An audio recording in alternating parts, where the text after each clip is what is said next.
Hello and welcome to Movement 2 of the Circus Suite for keyboard players. Now this movement is entitled The Circus Animals. I will talk a little bit more about the performance a little bit later, but first I'm going to hand over to Craig, who's going to give performance for you.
Thank you, Craig. Now, if you have a look at this piece, you'll see that it's a completely different mood to the first movement, called the Grand Procession, and also the last movement, called the Jugglers. Now, the reason for this is because I'm trying to bring over the sadness of circus animals. Thankfully now, we don't have many animals in circuses that are mistreated, but this movement is all about the sadness of the animals who were forced to perform when they really should have been allowed to be in the wild. So I've deliberately put special sort of notifications in the music to try and bring out the sadness of this. To start with, you've got the word largo at the beginning. Now largo means slow, so it's a very slow and sad movement. There's no backing rhythm at all with this, so as there is no backing rhythm, it means you've got plenty of opportunity to use rubato when you play, making use of the fermatas as well to slow the music down, and you can put a lot of musical detail in. So this is the movement where you can think very, very carefully about the dynamic range and use the expression pedal to put some crescendos in and some diminuendos in to help bring over the sadness of these circus animals. Look closely as well at the rests, because they're important. If you stop playing in the left hand in certain places, it allows the right hand to breathe through, and by doing that it gives an extra layer to the whole of the musical performance. So do be aware of any rests that there are and make sure you don't play through in those places.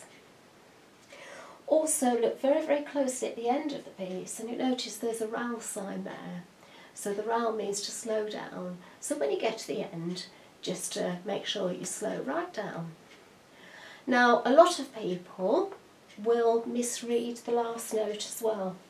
And if you look very, very closely, you'll see that it actually ends on a B flat. So you've got a long A note for quite a while, and then you finalise it by just bringing up that semitone to the B flat. So be very careful there, because a lot of people do miss that and don't finish off the performance properly by doing that. So I'm going to hand over to Craig again now, just to give a final performance, just to show you some of these ideas that I've just been talking about.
And that completes movement 2.